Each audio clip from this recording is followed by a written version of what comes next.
शक्ति को बढ़ाने का काम किया था।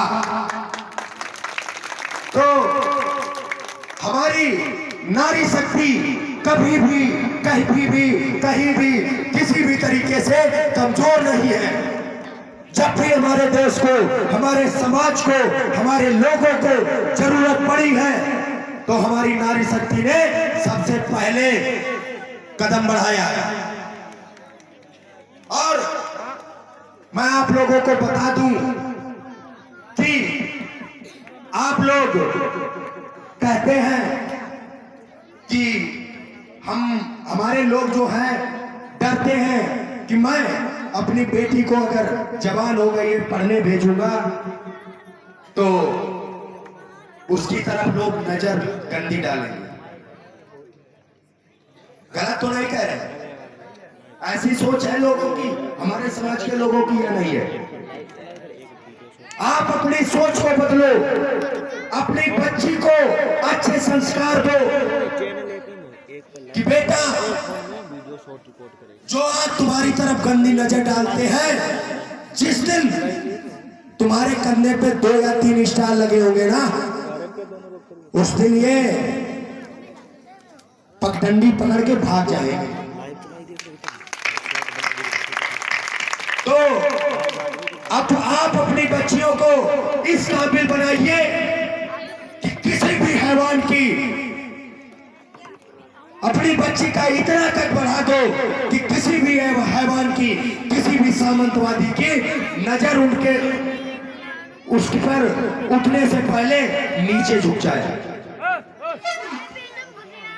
तो और वही बाबा साहब ने कहा था कि उनका जो मूल मंत्र था कि शिक्षित बनो, संगठित हो और संघर्ष करो। और जो लोग बात करते हैं कि ये भीम आर्मी वालों को मंदिरों से दिक्कत है, मस्जिदों से दिक्कत है या भजन से दिक्कत है, इन चीजों से दिक्कत है, भैया हमें कोई दिक्कत नहीं है। मैं तो मौजूदा सरकारों से बोलना चाहूंगा कि न दिक्कत हमें मंदिरों से है, न दिक्कत मंदिरों से है, न मस्जिदों से है। न दिक्कत हमें मंदिरों से है, न मस्जिदों है साहब। तो इसी पे मैं 2 लाइनें बोलना चाहूंगा, अगर अच्छी लगे तो सहयोग जरूर करिएगा। मुझे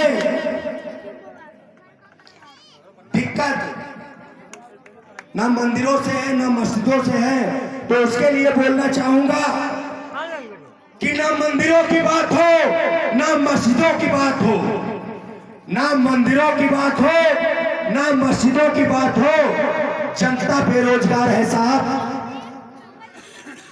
पहले रोजगार की बात हो। ना मंदिरों की बात हो, ना शिवालयों की बात हो, जनता बेरोजगार है साहब, पहले निवालों की बात हो। ना हमें दिक्कत आपके भजन से है और ना ही हमें दिक्कत आपकी अजान से है। हमें दिक्कत है तो बॉर्डर पे मरते नौजवान से है और खेतों में खुदकुशी करते किसान से है। तो आप लोग ये धर्म और जाति और मजहब की लड़ाई को बंद करवा के धर्म और मजहब की जो राजनीति आप लोग कर रहे हैं वो आप बंद करें और सबसे पहले हमारे लोगों की तरफ देखें कि हमारे लोग किस तरीके से जिंदगी गुजार रहे हैं। मैं वादा करता हूं यहाँ पे जितने भी लोग बैठे हैं इसमें से 80% ऐसे लोग होंगे जिनको जो अगर 1 महीने घर में बैठ जाएं तो शायद 31वें दिन उनके घर का चूल्हा नहीं जलेगा। क्या यही हमारे हिस्से में है? क्या इसीलिए बाबा साहब ने अपने 4 बच्चों की कुर्बानी दे दी? तो आप समझो, क्योंकि आप समझ सकते हैं कि जिस माँ का, जो माँ अपने पेट से बच्चे को जन्म देती है, जब तक बच्चा रोता नहीं है तब तक वो दूध नहीं पिलाती है।